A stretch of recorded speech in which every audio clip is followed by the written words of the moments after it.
मेरे प्यारे स्टूडेंट, कैसे हैं आप सभी। उम्मीद करती हूँ कि अच्छे होंगे। आज मैं आपके लिए बहुत ही शानदार टॉपिक लेके आई हूँ। आज का हमारा टॉपिक है मेंडल के कार्य में प्रयुक्त शब्दावली। कि जो मेंडल ने पूरा प्रयोग किया, मेंडल ने क्या किया था आपको ये बता दूं। देखिए, जो मेंडल थे ये ऑस्ट्रेलिया के रहने वाले थे, ब्रून शहर के। ये एक चर्च में पादरी थे।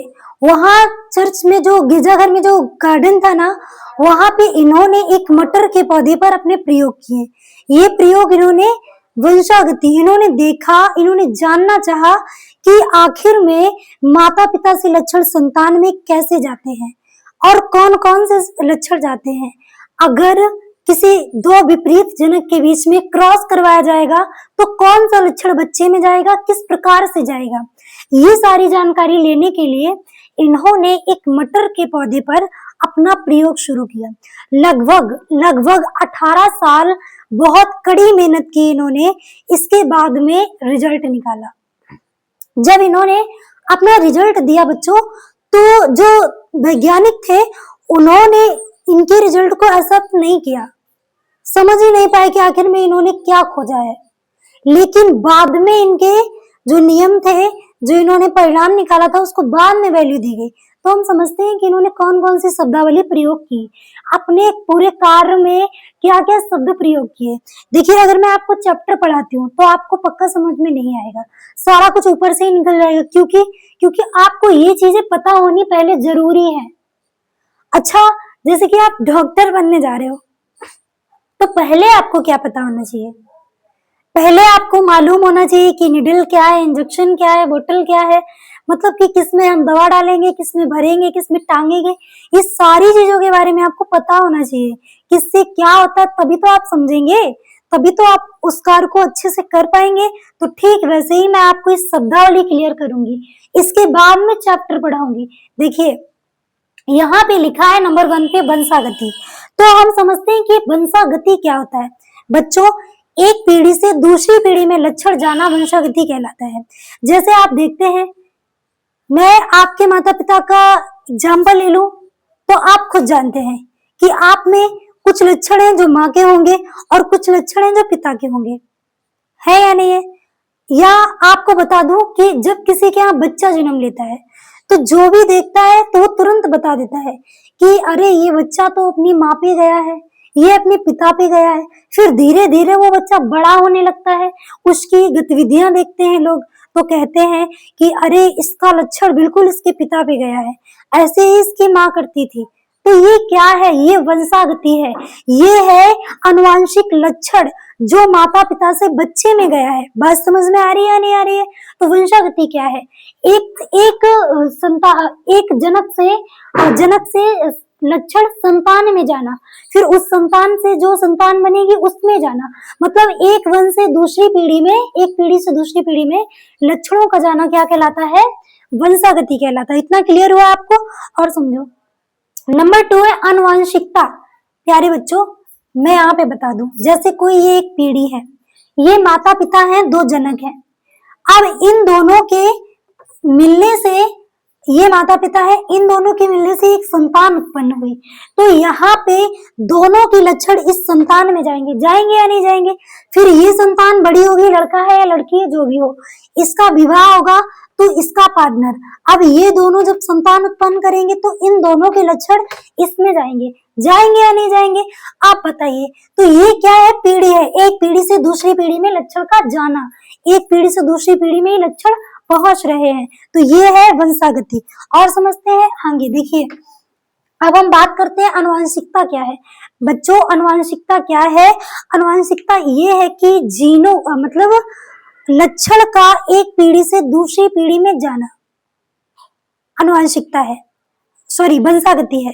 अनुवांशिकता क्या है? इसमें हम इस चीज का अध्ययन करेंगे कि वो क्या चीज है, वो क्या प्रोसेस है, वो कौन सा मेथड है, वो क्या ऐसी प्रोसेस चल रही है जिसके द्वारा एक वंश से दूसरी वंश में लक्षण जा रहे हैं। मतलब एक पीढ़ी से दूसरी पीढ़ी में लक्षण जा रहे हैं। बच्चों, यहाँ समझिए, यहाँ आपने पढ़ा कि एक पीढ़ी से दूसरी पीढ़ी में लक्षण जाते हैं, लेकिन हम यहाँ क्या पढ़ेंगे, यहाँ पढ़ेंगे आनुवंशिकता में कि एक पीढ़ी से दूसरी पीढ़ी में लक्षण कैसे जाते हैं। बात समझ में आई? तो आनुवंशिकता क्या है, पीढ़ियों में लक्षण कैसे जा रहे हैं, इस चीज का अध्ययन करेंगे।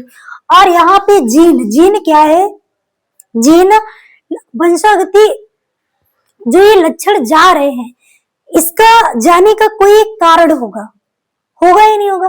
तो यहाँ पे जीन क्या है, जीन है जो आनुवंशिक लक्षणों को नियंत्रित करता है, आनुवंशिक लक्षणों को एक पीढ़ी से दूसरी पीढ़ी में ले जाता है, ये एक इकाई है जीन।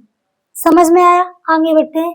एलील, एलील क्या है, एलील वो लक्षण है जो जनकों में प्रेजेंट होते हैं। एलील एक लक्षण है, क्या है, लक्षण है। जैसे कि कोई पौधा है जो लंबा है, लंबा पौधा है तो हम इसको टाल है तो टी से डिनोट करेंगे, तो इसमें ये टी, लंबा पौधे में टी है ना, और बौना पौधा जो होगा, बौना बौना पौधा, उसमें लक्षण क्या होगा, स्मॉल टी, स्मॉल टी मान लीजिए।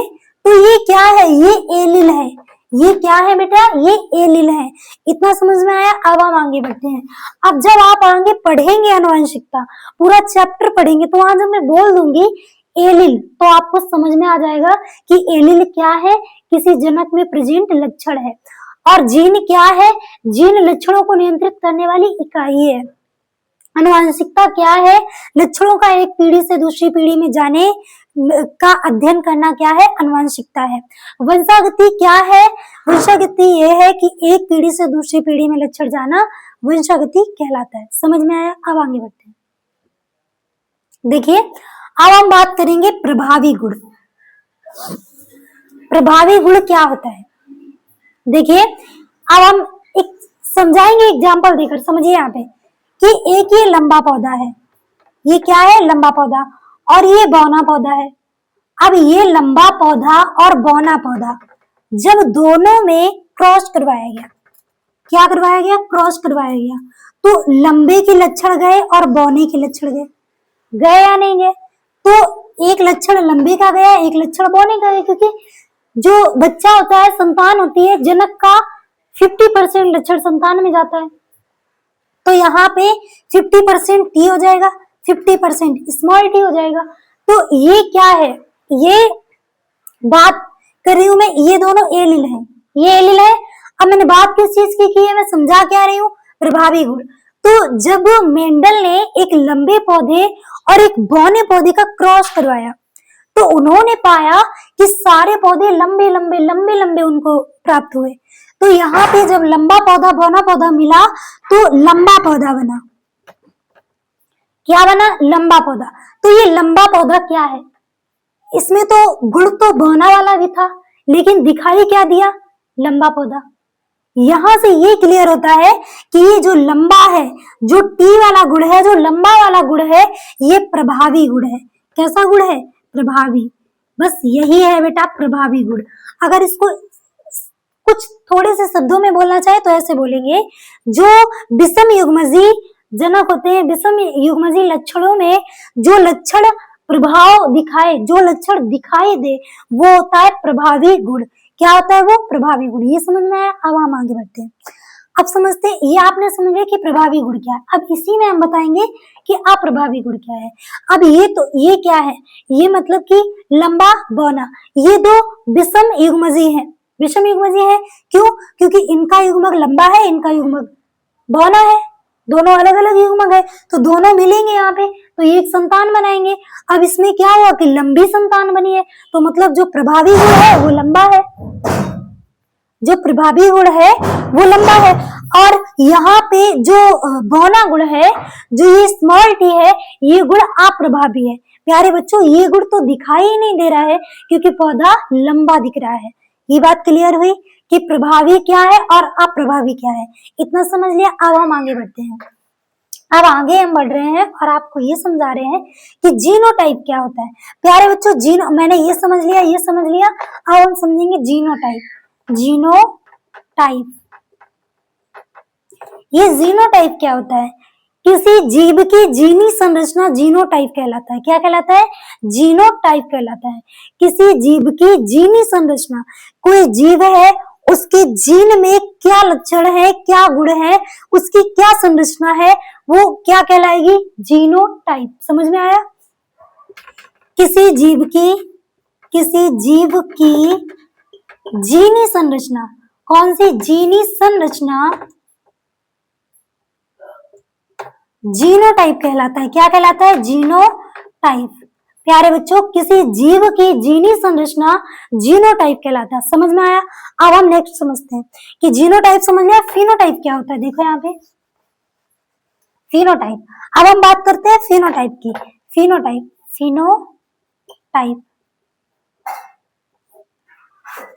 देखिए, आप किसी भी व्यक्ति को देख करके ये नहीं बता सकते कि इसके डीएनए में कौन सा लक्षण है, इसके डीएनए में कौन सा गुण है, ये किस प्रकार का व्यक्ति, आप बता सकते हैं? नहीं बता सकते हैं। इसकी जीनी संरचना क्या, आप ये नहीं बता सकते हैं। लेकिन हाँ, आप ये जरूर बता सकते हैं कि व्यक्ति दिखता कैसा है, इसका जो रंग रूप आकार है वो कैसा है। बता सकते हैं? नहीं बता सकते? तो वही है फिनोटाइप। किसी व्यक्ति की बाहरी संरचना, किसी जीव की बाहरी संरचना। यहाँ हम सिर्फ व्यक्ति की बात नहीं कर रहे, जीव की। जीव में सारे जीव आ जाते हैं। किसी जीव की बाहरी संरचना फिनोटाइप कहलाती है। प्यारे बच्चों, किसी जीव की बाहरी संरचना क्या कहलाती है? फिनोटाइप। ये आपको कंफर्म हुआ। अब आगे बढ़ते हैं। जीनोटाइप समझ लिया, फिनोटाइप। अब हम ये पीढ़ी समझेंगे। पीढ़ियां क्या है? पीढ़ियां क्या है? कोई दो जनक दाम्पत्य, वो एक प्रथम पीढ़ी है। वो क्या है? प्रथम पीढ़ी। जब वो अपनी संतान को जन्म देंगे तो वो दूसरी पीढ़ी हो जाएगी। जैसे आपके बाबा ने आपके माता पिता को, यानी कि आपके दादी बाबा ने आपके पिता को जन्म दिया, तो जो आपके दादी और दादा है वो प्रथम पीढ़ी है, और आपके जो मम्मी और पापा है वो द्वितीय पीढ़ी है। आप जिनको जन्म देंगे वो तृतीय पीढ़ी होगी। बात समझ में आई? ये पीढ़ी की बात। अब ये F1 क्या होता है? देखिए, F1 जो है ये पहली संतति है, यानी कि आप अपनी दादी बाबा के, जो आपके पापा हैं, जो आपके पिताश्री हैं, वो अपने माता पिता की पहली संतति है। समझ में आया? और आप लोग अपने माता पिता की दूसरी संतति है। मतलब कि दादी बाबा के पीढ़ी से गिना जाए तो आप दूसरी संतति है। समझिए यहाँ पे प्रथम पीढ़ी क्या है? जैसे कि जब लंबा पौधा और बौना पौधा दोनों में क्रॉस कराया गया तो एक लंबा पौधा तैयार हुआ। अब एक इसकी, अब ये वाला जो है लंबा पौधा, अब इसी संतति के साथ इसका ब्याह करेंगे। भाई, आपकी शादी आपके लेवल के साथ ही तो होगी, ना कि आपके पापा के लेवल के साथ होगी, नहीं ना। तो यहाँ पे समझिए, तो अब हम जब ये जो प्रभावी गुण वाला हमने लिया एक, और इन दोनों के बीच में क्रॉस कराया, तो ये हमारी क्या है? F1 पीढ़ी है। अब हम इनके बीच में क्रॉस कराएंगे तो ये क्या हो जाएगा? यहाँ पे हम एक बार T लिख लेते हैं और एक बार यहाँ पे हम लिख लेते हैं स्मॉल टी। ये कैपिटल T है तो कैपिटल T, ये, और ये वाला स्मॉल टी। अब हम करवाएंगे क्रॉस। क्या करवाएंगे? क्रॉस। देखो कैसे होता है क्रॉस। इसका क्रॉस इस वाली संतान का इसके साथ होगा तो क्या बनेगा? कैपिटल टी, क्योंकि 50% लक्षण इस कैपिटल टी का आएगा और 50% लक्षण इस कैपिटल टी का, तो ये कैपिटल टी। अब इसी का क्रॉस जब हम इसके साथ करवाएंगे तो कैपिटल टी स्मॉल टी, जब इसका क्रॉस इसके साथ करवाएंगे तो स्मॉल टी क्या बनेगा? सॉरी, स्मॉल टी नहीं, कैपिटल टी स्मॉल टी, क्योंकि यहाँ पे ये स्मॉल टी नहीं है, ये कैपिटल टी है। ये क्या है बेटा? कैपिटल टी है। तो ये क्या बनेगा? Capital T small T. अब इसका क्रॉस इसके साथ करवाएंगे तो क्या बनेगा? तो बनेगा यहाँ पे स्मॉल टी, क्योंकि 50% लक्षण इसका आया, 50% इसका आया, तो स्मॉल टी। अब ये क्या है, ये है F2, यानी कि ये प्रथम पीढ़ी, ये द्वितीय पीढ़ी। जो पहली पीढ़ी थी ये है